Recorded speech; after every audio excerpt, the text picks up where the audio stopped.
चलिए सुनिए, सब जुड़िए। आज हम लोग पढ़ने वाले हैं लिंग निर्धारण। किसमें? मनुष्यों में। हम सब लोग अब बात नहीं, बात बंद कीजिए। हम लोगों के मनुष्य में कितने जोड़ी गुणसूत्र पाए जाते हैं? 23 जोड़ी। सब जानता है, मतलब कितना? 46 गुणसूत्र है। कितने पाए जाते हैं? 46 गुणसूत्र है। चाहे वो नर हो चाहे मादा हो, किसी को दिक्कत है? नहीं दिक्कत है। देखिए हम यहाँ पे लिख रहे हैं नर। क्या लिख रहे हैं? नर में कितना जोड़ी?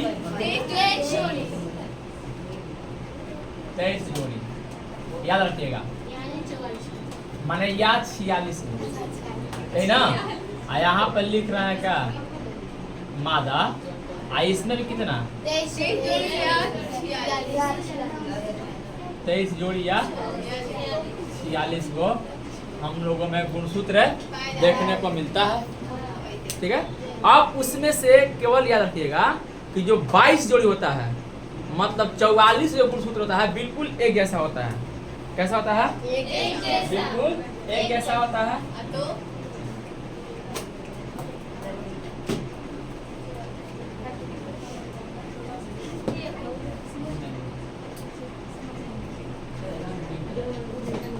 तो 23 जोड़ी गुणसूत्र में से 22 जोड़ी गुणसूत्र बिल्कुल एक जैसा होता है।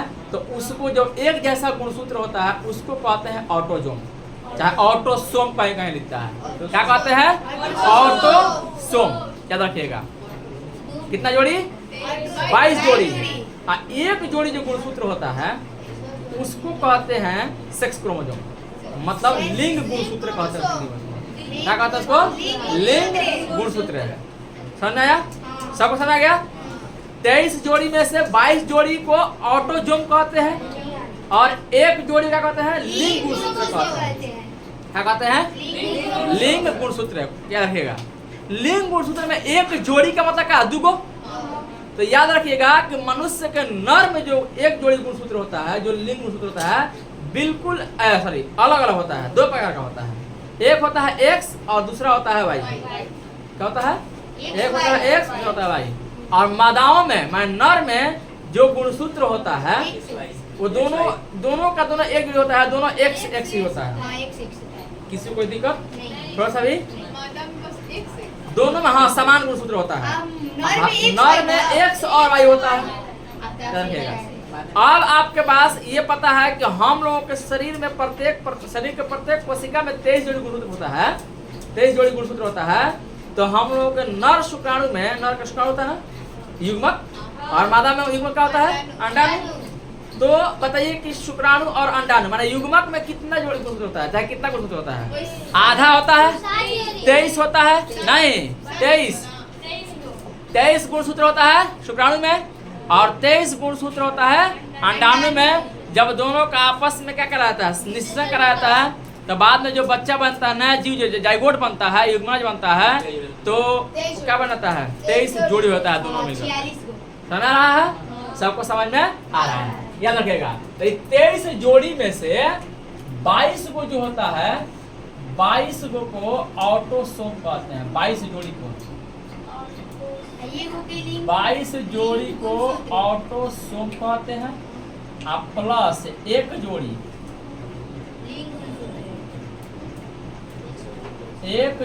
को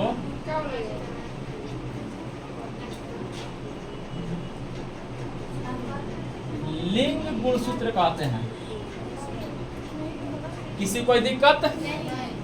ठीक है, याद रखिएगा। इसको भी यहाँ पे हम भेज रहे हैं सर, समझिएगा बात को। अब मनुष्यों के नर में जो ऑटोसोम का बात छोड़िए, ऑटोसोम एक ही होता है। अब बात करते हैं खाली पढ़ना हम लोगों को लिंग के बारे में। क्या कुछ दिखा तुमको? तब क्या लकड़े जा रहे हो? दर्द कर रहा है तो क्या कर रहे हैं? गलासीला है, वही व्यवस्था है। अरे जिंदा रहोगे तो वो फायदा है, मरोगे तो वो फायदा है। हमको तो सब में फायदा है। राखी का मुर्गा पला खाने के राखी तो बढ़ाइए गया है। बहन का मतलब चुड़ैल और क्या?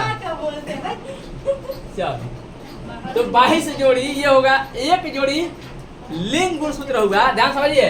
तो एक जोड़ी लिंग गुणसूत्र होता है ना, कि मनुष्य के नर में एक्स होता है और वाई होता है, याद रखिएगा। एक्स होता है और वाई होता है।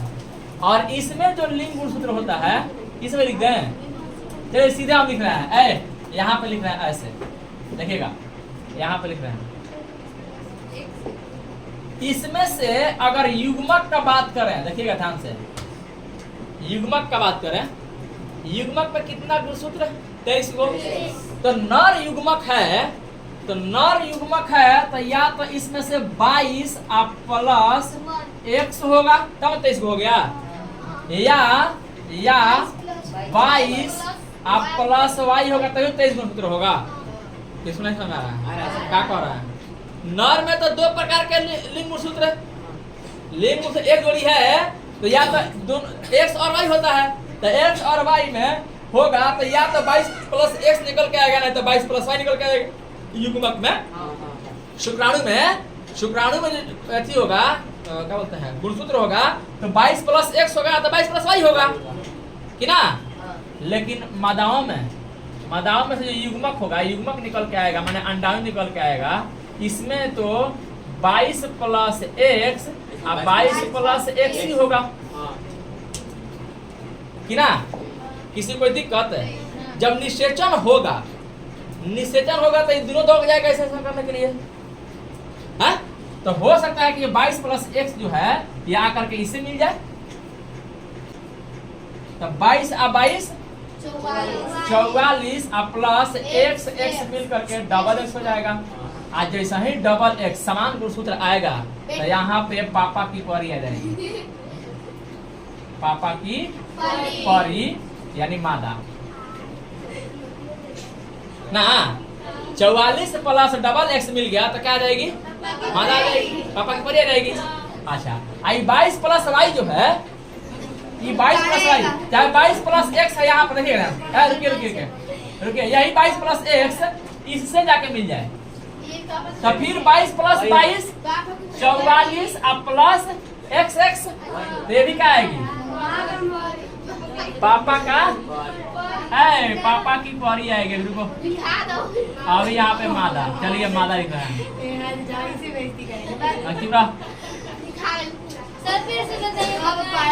भाई 22 प्लस x जो है, या तो इसके इस गुणसूत्र से आके मिलेगा, अच्छा है इस वाला इससे मिलेगा। रुकिए, पापा के परी कौन खेला था? कितना कोई दिक्कत है किसी को?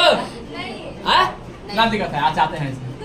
22 प्लस x, अरे 22 प्लस y है, 22 प्लस x, तो 22 और 22 44 और प्लस x y, तो ये क्या आएगा? पापा के मगरमच्छ है, मम्मी का मगरमच्छ है। अच्छा चल, मम्मी का मगरमच्छ माने का नर आएगा, अब 22 प्लस y फिर इससे मिलेगा, देखिएगा आप लिख रहे हैं ऐसे, तो ये भी मगरमच्छ आएगा। 44 प्लस x y, हाँ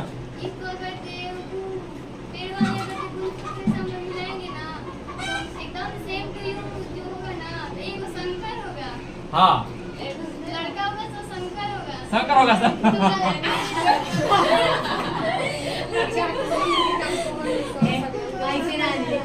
नर, आइए इसको माँ का मगरमच्छ, चल ये देखा था, चल माँ का मगरमच्छ आई। सुनिए, तो किसको ये बात समझ में आएगा खूब बढ़िया से? सेक्स डिटरमिनेशन में कि एक से जब जा करके मिलेगा इन दोनों से तो बेटी पैदा होगी, पापा की परी होगी। ये 22 प्लस y वाला जो है, इन दोनों से किसी से जाकर के मिलेगा तो लड़का होगा। अच्छा, इसमें चांस कितना कम हो रहा है, देख रहे हैं? 2 बार नर हो रही है पैदा, मादा हो रही है पापा की परी, तो 2 बार क्या हो रही है? माने 2:2, माने 2:2, मतलब क्या कट क्या आएगा? 1:1। मतलब क्या कि 50-50% चांस है, 50-50% कि या तो बच्चा पैदा हो सकता है, लड़का पैदा हो सकता है, या लड़की पैदा हो सकती है। इसमें किसी को ये हम नहीं कह सकते लड़का ही पैदा होगा कि लड़की पैदा होगी। किसी को दिक्कत रुकिए। किन्नर कैसे पैदा होती है? हाँ? किन्नर। हाँ, उसका जो होता है ना कि कुछ जेनेटिक डिजॉर्डर के कारण, मतलब आनुवांशिक गुणसूत्र के कारण उसका। हाँ, पाँच है, कौन है अच्छा, किसने कारण बताया था? क्या? सोहिजा दीपाली। हाँ, कि बेटा और बेटी पैदा करना। हाँ। आगे करिए। पिता में हमेशा पिता जिम्मेवार है। दोनों हाँ, ये समाज में बुराई है ये। हमेशा अगर किसी लड़की को बेटा हो रहा है या बेटी हो रही है, उसका सारा का सारा जिम्मेवार कौन है? पिता है। ये समाज में बहुत ही बड़ा ये अफवाह है, बेटी पर थोपी से ठीक है। सारा का सारा लड़की को थोप दिया जाता है कि मारो इसको, खाली इसको बेटी होती है, इसको छोड़ दो, दूसरा शादी कर लो, दूसरा शादी कर दूसरा हो जाएगा। ये जब तक ये जाकर के बाबा हैं, वाई वाले बाबा, जब तक इससे जाके संयुगमन नहीं करेंगे, निश्चय नहीं करेंगे, यही जो ना तब बोल रहे हैं कि दुनिया में सब कुछ ये अफवाह है। देखिएगा, पढ़ने को मिलेगा, पढ़िए किताब पढ़िएगा, पढ़ने को मिलेगा। ये अफवाह है बिल्कुल। लड़कियों को कभी दोस्त नहीं ठहराना है कि इसके मतलब बच्चा पैदा जो हो रहा है वो लड़की हो रही है, कभी दोस्त नहीं दे सकते हैं। पढ़े लिखे लोग कभी दोस्त नहीं देंगे। देखिएगा, बहुत समाज सुधार भी आया है जब से पढ़ाया गया बच्चों लोगों को। जब से आगे जब शादी हो रहा है तो शादी होने के बाद बहुत सारे सुधार भी आया है। पहले के लोगों को बड़ी मारा पीटा था, लड़कियों को बहुत मारा, यहाँ तक छोड़ दिया जाता था, जिंदगी बर्बाद। जो लेकिन हम दूसरा शादी करेंगे। ज्यादा महत्व दिया जाता है। हाँ? यहाँ पर संकरे को ज्यादा महत्व दिया जाता है। चलो चलो, उसके क्वेश्चन के जवाब नहीं है। अरे चलिए, संकरे के नाम जो इतना समझ आ गया। आमतौर पर अब समझिए आगे, ये खूब बढ़िया सा समझ आ गया। तो मनुष्य में जो गुणसूत्र जो होते हैं, अच्छी सर नर जो गुणसूत्र होते हैं, नर के शुक्राणु में ये अलग अलग होते हैं। इसको हेट्रोगैमेट कहते हैं, ठीक है। इसको होमोगैमेट कहते हैं, एक जैसा, ठीक है। हेट्रो का मतलब अलग होता है, डिफरेंट होता है, ठीक है। अब सुनिए, इतना समझ में आपको आ गया। ये जो वाई गुणसूत्र होते हैं थोड़ा सा ये जो होते हैं बड़े होते हैं, साइज में बड़े होते हैं, और एक्स गुणसूत्र क्या होते हैं? थोड़ा छोटे होते हैं। क्या होते हैं? छोटे होते हैं। इसके बारे में लिख ले फिर से एक बार। क्या क्या पढ़ लिया आप इसमें? मनुष्य के प्रत्येक कोशिका में 23 जोड़ी गुणसूत्र, जिसमें से 22 जोड़ी को ऑटोसोम कहेंगे और एक जोड़ी को लिंग गुणसूत्र कहेंगे। किसी को दिक्कत? मनुष्यों में 2 प्रकार के लिंग गुणसूत्र है, एक्स और वाई, और नर मादा में मनुष्य बोलिए, नर में, सॉरी, नर में 2 प्रकार के गुणसूत्र, लिंग गुणसूत्र, एक्स और वाई, और मादा में एक्स ही होता है। किसी को कोई दिक्कत नहीं है। इसके बारे में लिख ले, हेडिंग लिंग निर्धारण, सेक्स डिटर्मिनेशन।